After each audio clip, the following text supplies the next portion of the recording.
Muy buenas noches, amigos de la vida. Una vez más, estamos unidos en esta tarea de hacer todo lo posible por iniciarnos dentro del mundo de la psicología, el conocimiento de nosotros mismos y, sobre todo, el psicoanálisis, para poder tener verdaderas respuestas necesarias. Hoy traemos la cuestión tan interesante, tan verdaderamente impactante en el mundo cotidiano, que es la cuestión de los celos. ¿Por qué? ¿Por qué los celos? El término mío, lo mío, mi yo, de cada uno de nosotros está presente desde nuestros primeros sentimientos, desde esos momentos en que la madre se hizo indispensable y nosotros como niños tan necesitados de protección, de afecto y de alimento, sin el cual realmente no hubiéramos podido sobrevivir.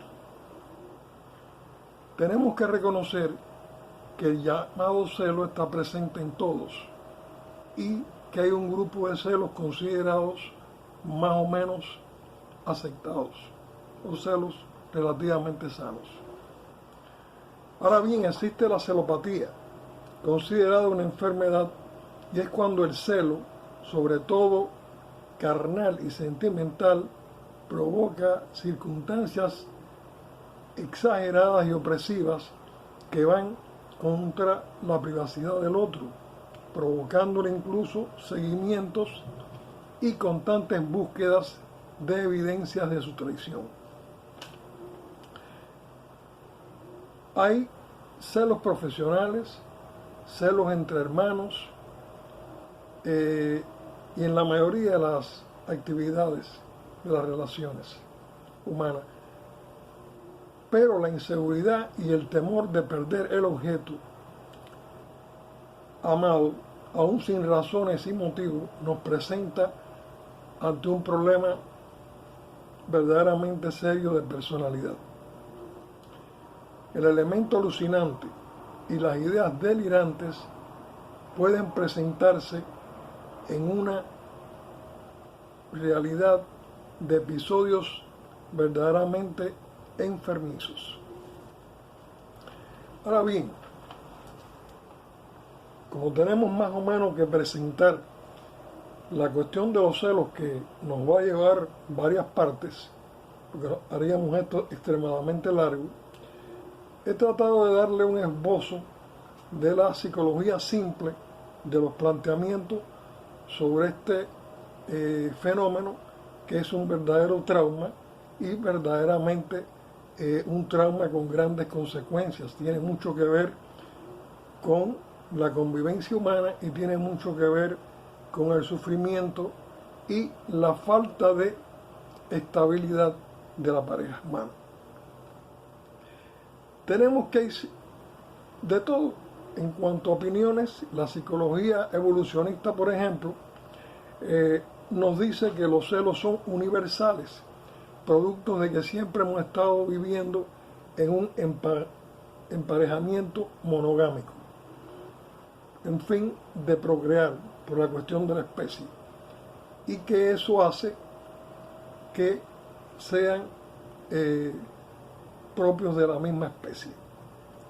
Hay un señor Peter Van Sommer, un antropólogo, que estudió primates genéticamente con la única diferencia de un 2% de los cromosomas de nosotros los seres humanos.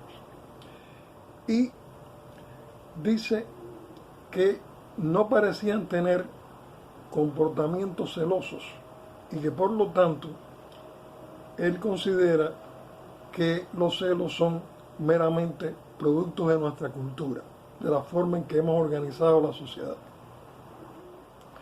Bien, sin embargo, en todas las sociedades donde hay relaciones sexuales emocionalmente cargadas, se imponen los celos adultos y parece indicar que hay raíces biológicas para los celos.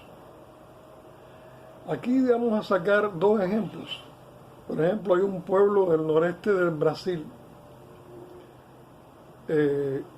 donde, según William Crocker, los hombres y mujeres tienen que ser muy generosos con sus bienes y con sus cuerpos. Esto quiere decir que el negar pública o privadamente el deseo sexual del otro es considerado mezquino, antisocial y maligno. Entendamos esto para que veamos cómo es el Homo sapiens. Al contactarse esas tribus del noreste de Brasil con la sociedad occidental y la industrialización, ya desde el momento que empezaron a sentir deseos de poseer bienes, pues ya comenzaron a surgir celos de los varones sobre las mujeres. Interesante, ¿eh? También hay un lugar de China, en Mosú, donde hay normas culturales para superar la posesividad sexual. Ellos sienten los celos y la envidia, pero saben que deben reprimirlos para mantener la armonía. Es decir, que el celoso allí se considera ridículo y no tiene cabida, porque su falta de generosidad deshonra a los demás. Ahora bien, llegamos al mundo del psicoanálisis.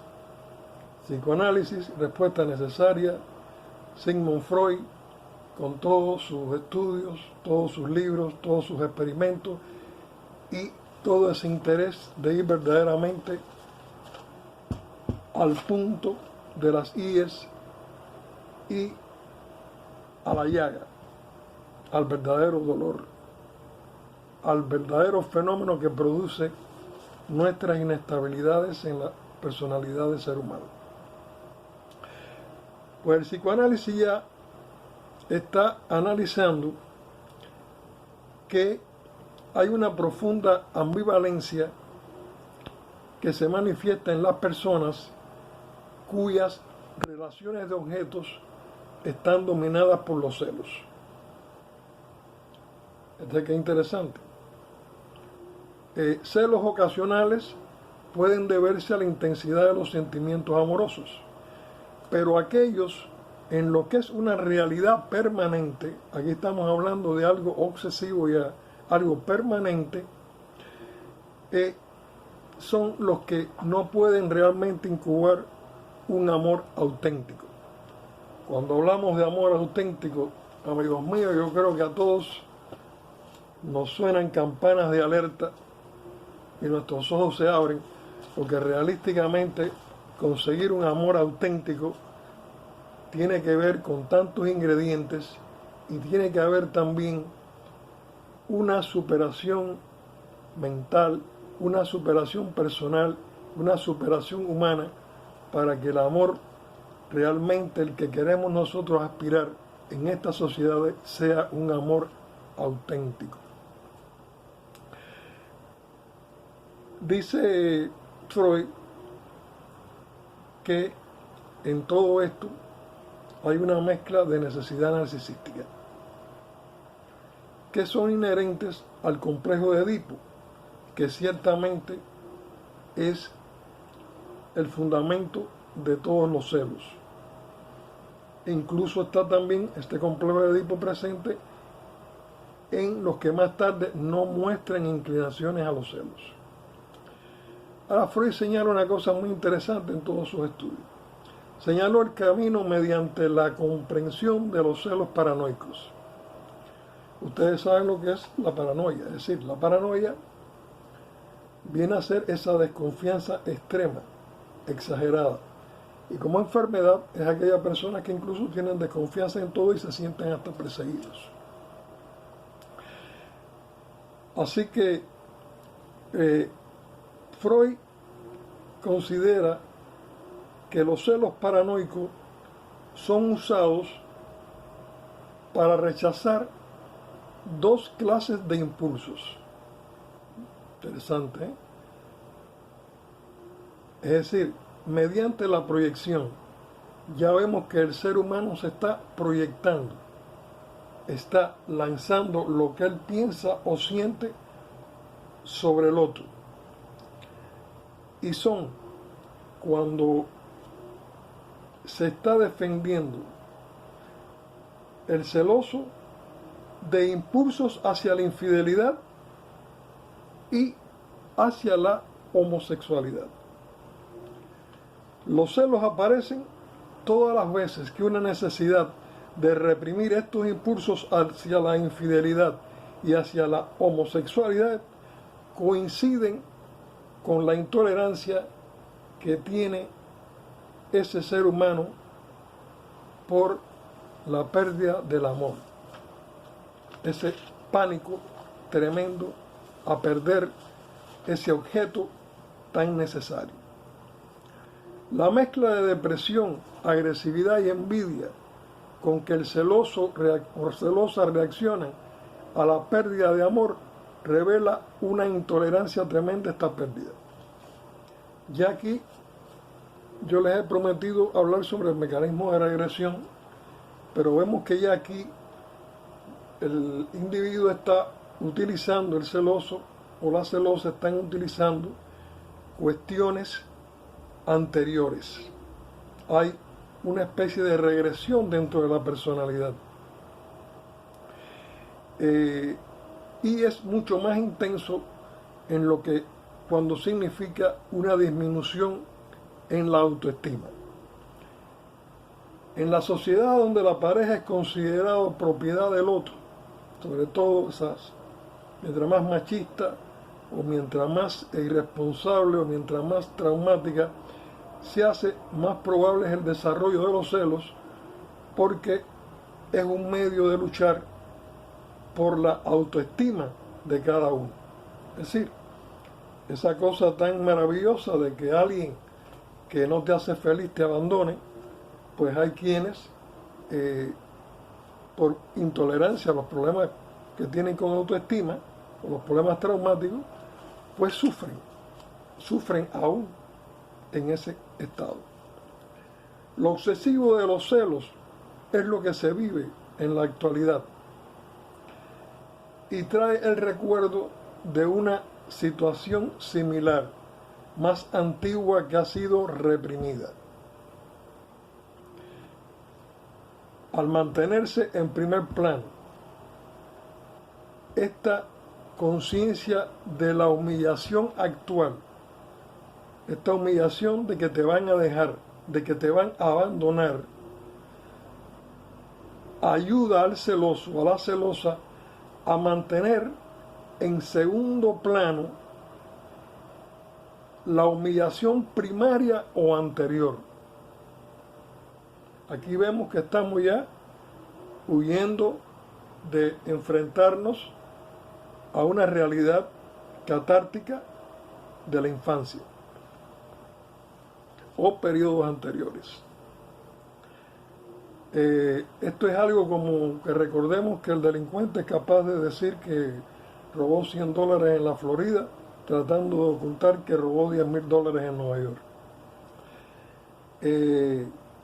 Ahora, ¿por qué tanta culpa nos persigue, tanta envidia, tanto dolor alrededor de todo esto? Eso es una buena pregunta, y es que, amigos, para un amor auténtico tiene que existir ternura, comprensión, y tiene que existir un buen sexo. Para existir un buen sexo no es fácil.